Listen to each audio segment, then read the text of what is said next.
Vaccination के बाद भी लोग कोरोना से बीमार हो रहे हैं, ऐसी कई सारी खबरें आ रही हैं। क्या वैक्सीनेशन के बाद कोरोना हो सकता है? वैक्सीनेशन को लेकर लोगों के मन में इस तरीके के सवाल उठ रहे हैं।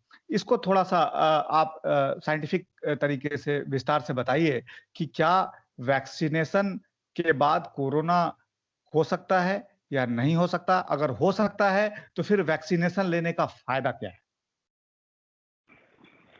एनबीटी ऑनलाइन हर समय जन जागरूकता के लिए बहुत वैज्ञानिक तरीके से मुद्दों को लेके आया और ये हम देख रहे हैं जब से कोरोना की महामारी शुरू हुई या इंडिया में लॉकडाउन हुआ तब से लगातार कुछ न कुछ मुद्दे और बहुत वैज्ञानिक तरीके से लाते हैं। इसलिए वैज्ञानिक तरीके से इसकी शुरुआत करनी चाहिए।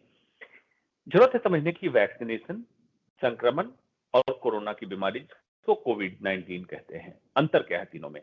वैक्सीनेशन भी एक तरह से व्यक्ति को संक्रमित किया जाता है या चैलेंज दिया जाता है कोरोना के कुछ पार्टिकल्स से के संबंध में, ताकि एंटीबॉडी बने और इसके अगेंस्ट लड़ाई कर ले जब एक्चुअल कोरोना वायरस अटैक करे बॉडी के ऊपर।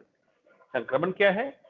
किसी व्यक्ति को कोरोना वायरस का इन्फेक्शन हो जाना, ये संक्रमण है। लेकिन क्या हर संक्रमण बीमारी में तब्दील हो? कोई जरूरी नहीं है। संक्रमण होकर बीमारी में तब्दील ना हो। बीमारी किसको कहते हैं? कोविड-19। मतलब संक्रमण के बाद व्यक्ति को लक्षण आने लगे। लक्षण में जैसे सांस की तकलीफ, स्मेल की प्रॉब्लम, स्वाद की प्रॉब्लम, पेट की दिक्कत, ब्रेन की दिक्कत, हार्ट की दिक्कत, बहुत सारी दिक्कतें जो कोरोना में संबंधित संक्रमण में होते हैं, ये आने लगे।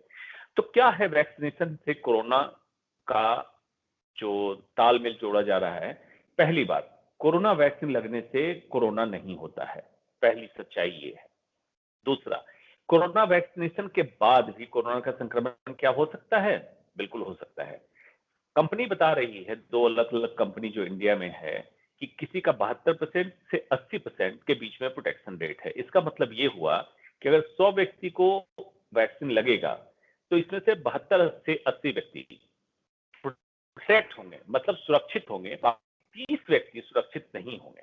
तो 30 व्यक्ति को तो पूरा-पूरा चांस है कि कोरोना का संक्रमण हो जाए और बाकी जो सुरक्षित होंगे, उनमें कुछ पार्शियल सुरक्षित होंगे, कुछ फुल्ली प्रोटेक्टेड होंगे। अब इसका क्या मतलब हुआ? ऐसे व्यक्ति को कोरोना का संक्रमण तो होगा, लेकिन ये गंभीर बीमारी में तब्दील हो जाए, ऐसा कोई जरूरी नहीं है। तो मतलब जान जाने से बचेगी। संक्रमण से जो फुल्ली प्रोटेक्टेड हैं वो बचेंगे और जो लोग बिल्कुल भी प्रोटेक्टेड उसमें भी कुछ ना कुछ एंटीबॉडी बन जाएगी। और अभी ट्रायल आने वाला है, थर्ड डोज का ट्रायल, कि क्या सेकेंड डोज के बाद थर्ड डोज भी चालू किया जाए बूस्टर बनाने के लिए। तो हो सकता है थर्ड डोज की भी बात आए। और उसी तरह नेजल वैक्सीन का भी ट्रायल चल रहा है, उसकी भी बात आने वाली है। तो medical science ever evolving process है। तो पहले जो गुमराह हो रहे हैं, इस बात को दिमाग से निकाल दें कि कोरोना वैक्सीन लगने से कोरोना होगा, नहीं होगा। वैक्सीन लगने से प्रोटेक्शन जरूर होगा। ये किस स्तर का होगा, ये आपकी बॉडी पे निर्धारित है, न कि वैक्सीन पे निर्धारित है। इसका मतलब ये हुआ डॉक्टर अंशुमान कि वैक्सीनेशन के बाद अगर कोरोना होता भी है, तो वो गंभीर रूप नहीं लेगा, ऐसा आपका कहना है? जी, बिल्कुल यही है। बिल्कुल यही है कि या तो आप सुरक्षित रहेंगे और नहीं तो आंशिक रूप से सुरक्षित रहेंगे या एटलीस्ट गंभीर रूप नहीं लेगी बीमारी आपके शरीर में। तो कम से कम बचेंगे, जान आपकी बचेगी। इसलिए वैक्सीनेशन बिल्कुल कराएं।